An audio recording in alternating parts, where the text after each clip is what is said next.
नमस्कार दोस्तों, मैं हूं डॉक्टर अर्पणा। स्वागत है आप सब लोगों का आपके अपने चैनल में। दोस्तों, इस चैनल में हम लोग बात करते हैं कि कैसे होम्योपैथी की दवाइयां हमें अलग अलग मेडिकल कंडीशंस में मदद कर सकती है।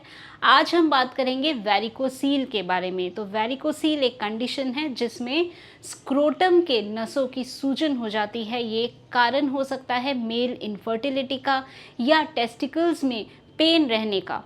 तो आज जानेंगे वैरिकोसील के बारे में और क्या है होम्योपैथी का रोल वैरिकोसील में। तो दोस्तों, अगर आप लोग मेरे चैनल में नए हैं, पहली बार मेरे वीडियो को देख रहे हैं, तो वीडियो को देखने से पहले चैनल को सब्सक्राइब करके बेल बटन को अवश्य प्रेस कर दें ताकि आप अपडेटेड रहें, आप कोई भी इन्फॉर्मेशन मिस नहीं करें जो मैं आप लोगों के साथ शेयर करती हूँ।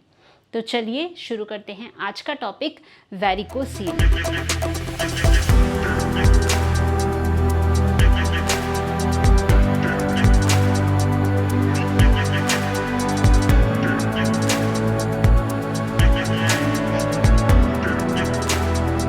वैरिकोसील का मतलब है कि टेस्टिकल के जो नसें हैं, इन नसों में सूजन आ जाती है।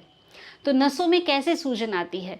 दोस्तों, जो वेन्स होते हैं, वेन्स का काम होता है कि शरीर से जो इम्प्योर या डीऑक्सीजनेटेड ब्लड है, इसको शरीर से लेके हार्ट तक लेके जाना और हार्ट से फिर प्योर ब्लड आर्टरीज के माध्यम से हमारे बॉडी में सर्कुलेट होता है। तो ये एक नॉर्मल प्रोसीजर है।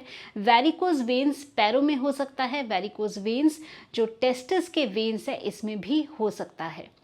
तो जो टेस्टिकल है ये स्क्रोटम में होता है। स्क्रोटम एक बैग टाइप का स्ट्रक्चर होता है जिसमें टेस्टिकल होते हैं, स्पर्मेटिक कॉर्ड होता है। स्पर्मेटिक कॉर्ड से भी काफ़ी सारे इंपॉर्टेंट स्ट्रक्चर्स पास होते हैं, जैसे टेस्टिकुलर आर्टरी जो टेस्टिस को खून पहुंचाता है, वैस डेफरेंस जिससे स्पर्म्स मूवमेंट होता है, टेस्टिकुलर वेन जो टेस्टिस से जो इम्प्योर ब्लड है उसको लेके जाता है। अब ये जो वेन है ये एक नेटवर्क या एक मेशवर्क सा बनाता है और इसको हम बोलते हैं पैम्पिनिफॉर्म प्लेक्सस। अब इस पैम्पिनिफॉर्म प्लेक्सस में या टेस्टिस को सप्लाई करने वाले वेन में जब सूजन हो जाती है तो इसे हम कहते हैं वैरिकोसील। तो ये कैसे होता है?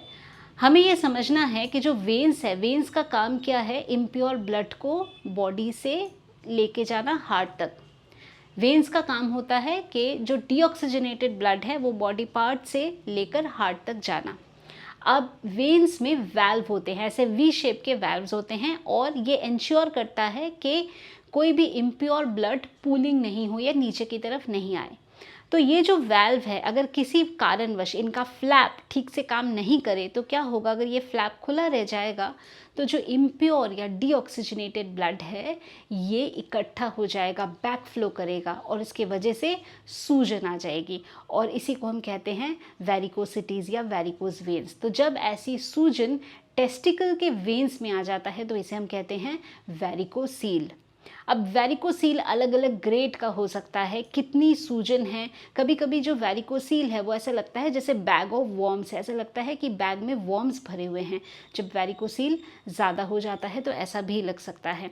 वैरिकोसील कई बारी कोई सिम्टम नहीं देता, कभी कभी वैरिकोसील के वजह से बहुत ज़्यादा दर्द या भारीपन का भी महसूस हो सकता है।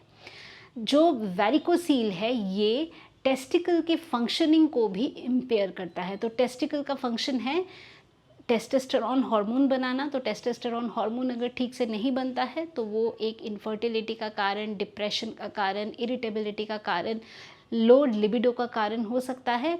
इसके अलावा मेल इनफर्टिलिटी का भी ये एक रीज़न हो सकता है अगर वैरिकोसील हो तो। मेल में इनफर्टिलिटी का वैरिकोसील एक बहुत बड़ा रीज़न होता है।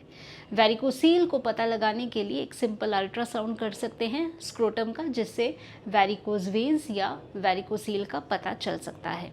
वैरिकोसील नॉर्मली टीनेज टाइम से हो सकता है, 15 साल से ये प्रॉब्लम शुरू हो सकती है और ये जो प्रॉब्लम रहती है इसमें कितना ज़्यादा वैरिकोज वेन्स है या कितने सारे वेन्स में प्रॉब्लम आ गई है तो उस हिसाब से इसके लक्षण होते हैं या उतना हमें सिम्टम देखने को मिल सकता है। तो दोस्तों वैरिकोसील में हमारी कुछ होम्योपैथी की दवाइयाँ हैं जो हेल्पफुल है। वो कौन सी है? सबसे पहली हमारी मेडिसिन है हेमामिलिस। हेमामिलिस वैरिकोसील कहीं पे भी बॉडी पे हो ये हेल्पफुल है, यानी पैरों के नसों में भी जब वैरिकोसिटीज़ हो जाती हैं या वैरिकोज वेन्स हो जाते हैं, पैरों के नसों में सूजन हो जाती है, तभी भी हम हेमामिलिस मेडिसिन का प्रयोग कर सकते हैं मदर टिंचर के रूप में। दोस्तों अगली हमारी मेडिसिन है कैलकेरिया फ्लोर। कैलकेरिया फ्लोर भी वैरिकोसिटीज़ के लिए एक बेहद उपयोगी मेडिसिन, वैरिकोसील के लिए भी हम इस दवा को यूज़ कर सकते हैं। जनरली कैलकेरिया फ्लोर में हम देखते हैं कि एक स्टिफनेस, एक कड़कपन आ जाता है, तो नसों में अगर एक कड़ापन आ रहा है तो ऐसे में कैलकेरिया फ्लोर का उपयोग किया जा सकता है। दोस्तों नेक्स्ट हमारी मेडिसिन है आर्निका। अगर चोट, ट्रॉमा, इंजरी के वजह से वैरिकोज वेन्स या वैरिकोसील बन गया हो तो आर्निका एक बेहद ही हेल्पफुल मेडिसिन है। आर्निका कंट्यूजन्स के लिए, बॉडी में कहीं भी खून इकट्ठा हो गया है, ब्रूजिंग हो गई है, तो ऐसी स्थिति में भी हम आर्निका का प्रयोग कर सकते हैं। तो चोट के बाद अगर प्रॉब्लम है तो आर्निका हमारी मेडिसिन है। दोस्तों नेक्स्ट हमारी मेडिसिन है रस्टॉक्स। अगर कुछ भारी वज़न उठाने के वजह से, ओवरलिफ्टिंग के वजह से, या जिम में हैवी वेट कुछ उठाया और उसके बाद वैरिकोसील हुआ, तो ओवर स्ट्रेचिंग या ओवरलिफ्टिंग के वजह से प्रॉब्लम है, तो ऐसी स्थिति में रस्टॉक्स मेडिसिन मदद कर सकती है। नेक्स्ट हमारी medicine nux vomica. Nux vomica तब मदद करेगी जब वैरिकोसील में एक लगातार दर्द बना रहता है, एक चुभन वाला स्टिचिंग सा पेन होता है, भारीपन रहता है।